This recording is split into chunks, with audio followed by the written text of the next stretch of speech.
Pornography is used by a majority of both men and women, though men are more frequent consumers. While very occasionally watching porn has no ill effects on relationships, many porn users are often surprised at how easily porn use can change from an occasional diversion or fantasy to an habitual problem that has the potential to destroy almost every aspect of their real lives. It is not generally good for individuals or relationships because of how it tends to interfere with intimacy and set expectations regarding sexuality. Do you know that porn can be more dangerous than cocaine and heroin? Let's take a closer look on how porn can adversely impact you and your life.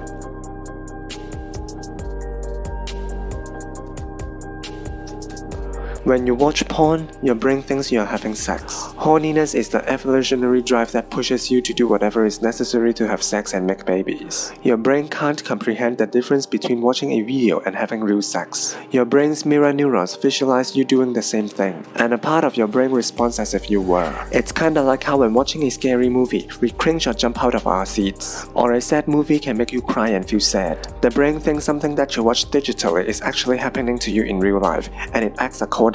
If you are watching multiple porn scenes, which is usually the case for most porn binges, your brain thinks you are mating with real women and having sex with multiple partners. To sum it up, all this sex overstimulates your brain, which desensitizes it, causes problems in your sex life, and reduces your ability to enjoy life.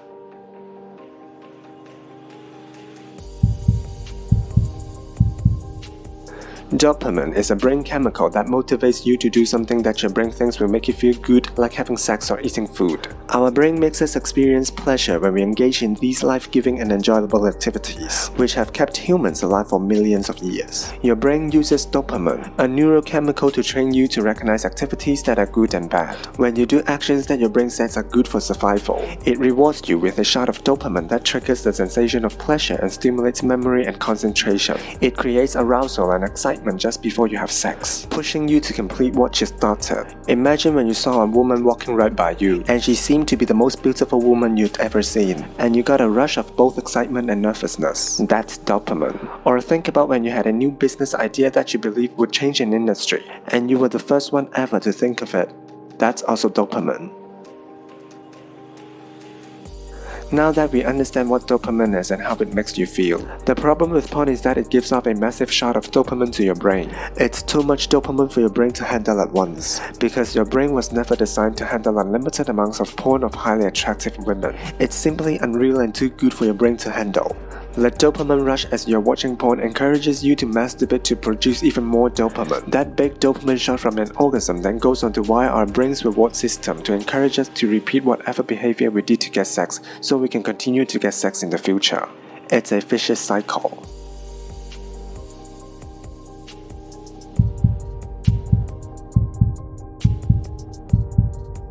The internet gives you an unlimited variety of sexual experiences. This variety means that when viewed, dopamine shoots to your brain, training you to search for more and more porn. And what you once found arousing over time will no longer be arousing. You develop a level of tolerance to past experiences. So you search for more and more of different types of porn to give you that same level of dopamine rush you now need to ejaculate. When you receive a shot of dopamine after receiving some reward, whether food, sex, or novelty, your brain strengthens the neurons that fired and wired together to achieve the reward so that you will repeat the process and can get it again in the future. The rewiring involves connecting the cues and behavior that led to a pleasurable reward. Cues cause dopamine to release, such as sitting at a computer alone late at night, or it means surfing some other social media outlets where you see half-naked women.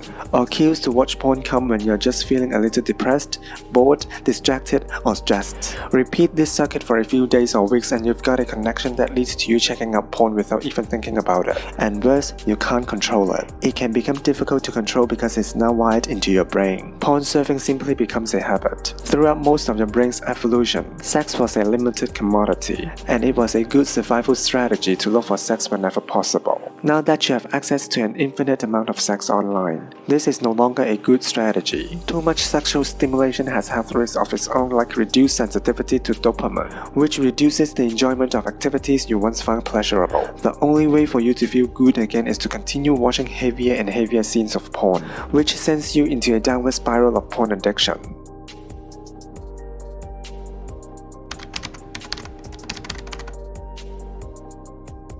By now, I'm sure you understand the overall effects of porn and masturbation, and you are ready to make some changes to improve your life. Stop dabbling and fully commit to no more porn and masturbation. Although it can be hard for some people, and you may get to a point where you give up and declare that you're gonna watch porn for the rest of your life. If you're not serious about quitting, then you're wasting your time. Go meet some porn addicts who have destroyed their marriages, families, careers, and bodies, who suffer from erectile dysfunction, can't enjoy sex, and have permanently desensitized the pleasures of life they once enjoyed.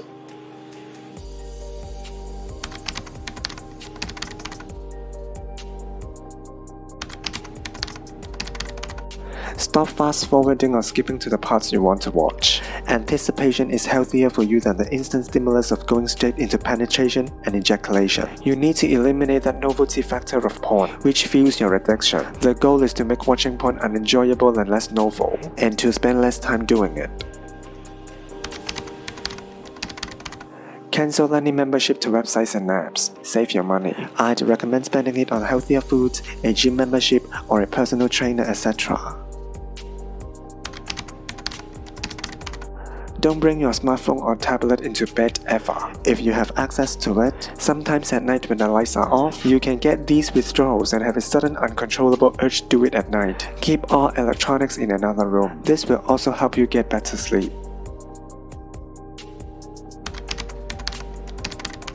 Work in public more. Maybe after work, go to a trendy local coffee shop to surf the web instead of going home alone, which may trigger you to watch porn. It's more work, but if that's what it takes to make this happen for you, then it's worth it. Plus, it will make you more social anyways by getting out of your house and into the real world. Around the house, display inspirational photos of family, fun events, and you having fun with friends. Give yourself a reason other than yourself why you are doing this. Sometimes we just need more, and that should give you constant reminders about who you love. Whenever you have a sudden urge to watch porn, get away from your computer or smartphone and stand up and take 3 deep breaths. Come back to the present moment and regain control of the urge. With each breath, notice the urge slowly fading away and channel this sexual energy into something productive. That's pretty much it for today. To conclude, porn does not have any long-term benefits, just long-term emotional and psychological costs that aren't even fully understood, since it's a new phenomenon. Hope you find the information today helpful and useful and commit yourself to no more porn. Thank you for watching the video. Have a great day. See you next time.